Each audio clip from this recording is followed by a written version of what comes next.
Okay, y'all, we got to talk about this. So, Diddy's team dropped not one, but two letters at his sentencing hearing, the expedited hearing they demand to get moved up. And baby, they dropped those letters like it was Black Friday at Target. Now, Barcagnolio was clearly trying to lock in that sentencing schedule early, or so it appeared. And the question is, what was the rush? What's the emergency mark, right? Is Diddy trying to preheat the oven before the judge even picks the temperature? Now, listen, there's a couple of reasons for that. There was a letter dated July 8th, 2025, and it was submitted to the judge and outlines that what both sides have agreed to in terms of timeline. Mark said, Your Honor, the parties have met and conferred and agreed to the following schedules for sentencing, post-verdict motions, and submissions of offense conduct to the probation office. But here's the part that made my legal spidey sense tingle. Jana, the defense proposes that the probation office provide the parties with a pre-sentence investigation report or a PSR on or before August 29th. Now, if you guys don't remember, the night before they asked for something on September 22nd, then they moved it back to the original date of October 3rd. Now, okay, and they wanted that. Now, that's not normal. It's not normal urgent. That's the we need time to spin this PSR like a DJ Khaled remix. Urgency. See, here's the thing. There's a strategy behind the sprint, much like Mark Ignobilio ran to the finish line when it came to Diddy's trial. Do y'all remember that? When it came to Diddy's trial, Mark was literally gangbanging in the court docket, rushing, present, and and no longer has a voice who will Again, when pursue the facts aren't justice with for you, her the one thing that accusation. really helps is if you speed As of things the up. Aiken against Alright, Diddy, now here's the first no rule expansion of of the defense lawyering. investigation, When your client's no name is isolation trending orders, next to sex no trafficking, equipment access, and make no mistake, no the Mann suspension Act of is a attorney sex crime, communication. and it is one of the major crimes that people are convicted of when they can't prove sex trafficking. But since Diddy's name was trending next to sex trafficking and RICO, he only can do one thing, and that's control the narrative. In the PSR, that's the master document that tells the judge who the defendant really is. Every bad thing he's ever done, every whisper of uncharged conduct, and every time he kicked a puppy baby, it's all in there. So what I know what you're asking, tease to them, why does Diddy's team want this early? Because they're not trying to read it.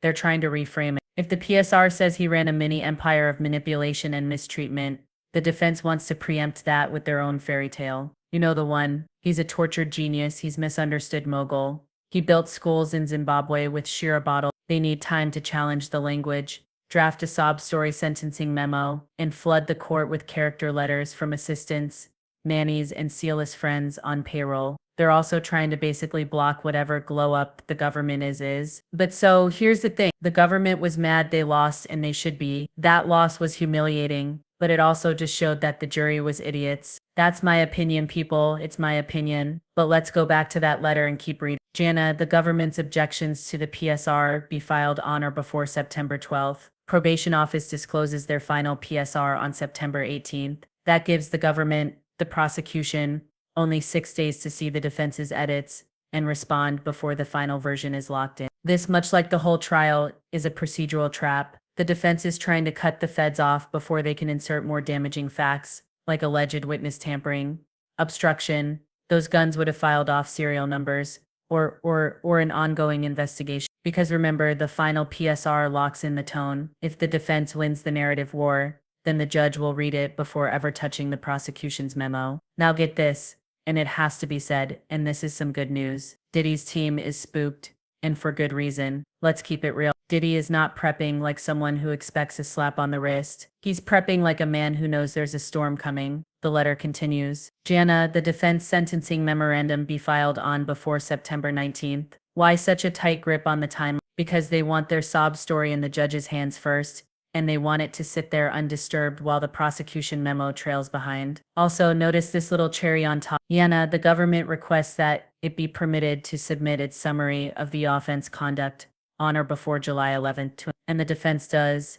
The defense does not object. Translation, fine. Y'all can say y'all peace, but we already booked the DJ, printed the programs, and picked out the outfit for sentencing. Baby, this isn't just legal strategy, it's damage control. This isn't about timing. It's about containing the fallout before other victims come forward, before more evidence gets unsealed, and before the media turns the sentencing hearing into part 2 of the trial. And let's not forget, a PSR presencing report isn't just about prison time. It affects sentencing enhancement. Yes, those still apply. Restitution and financial penalties. Can somebody say forfeit? Eligibility for appeal, and reputation in other pending investigations. Hello, California and New York State Pro. Now, we don't know if those are happening, but I'm just saying they're tried Diddy's people. The defense, they're trying to shape this document like it's a press release, not a criminal profile. So when you see Diddy's team hustling for early deadlines and micromanaging the court calendar, don't assume it's because they're efficient. Assume it's because they're worried. Because this PSR is about to reveal whether Diddy is going to be remembered as a music mogul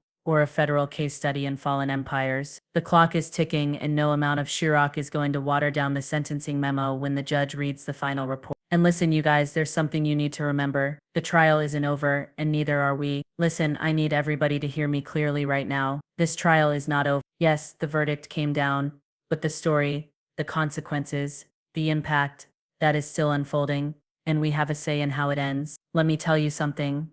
I know from covering this every single day, the courtroom doesn't end at the judge's bench. It extends to the streets, to the headlines, and yes, Present, to social media. and no Don't longer let has them a fool voice you. who will Don't pursue let Diddy's justice team for her spin this into accusation. some redemption arc. They're As of already the trying. taken against They Diddy, literally filed no 2 expansion hour, of 2 the letters in less investigation, than 24 no hours. isolation They're orders, pushing for early no sentencing equipment documents. access, They want the PSR no in suspension their of hands attorney now so they can communication. scrub it, twist it, dress it up in Chirac and crocodile tears and sell it back to the public like it's the truth. And why? Because they know the narrative is still in play. They know people are watching. They know you are watching. And anybody in the comments saying move on, it's over. They're trolls. They're being disingenuous. They know it's not over. They just want us to be over it. And make no mistake, the system is watching us too. Judges, prosecutors, even those jurors, they're human. They read the comments. They feel the outrage. They feel the pressure, and sometimes that's the only thing that keeps a door from quietly closing behind corruption. Because let's not forget, a juror was allegedly discussing this case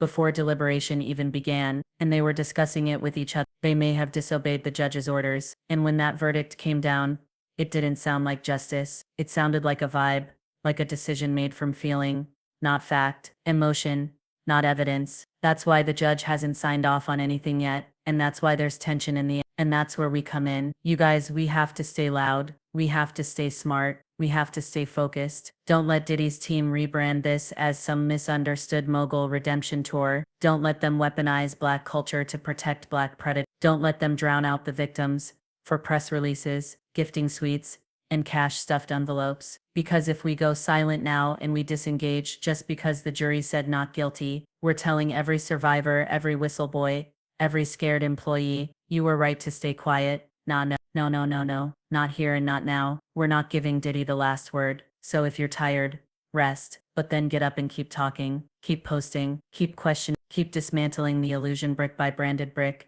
Because this trial might be over on paper, but in the court of public memory, baby, it's just getting started. Anyway, y'all, let me know what you think in the comments.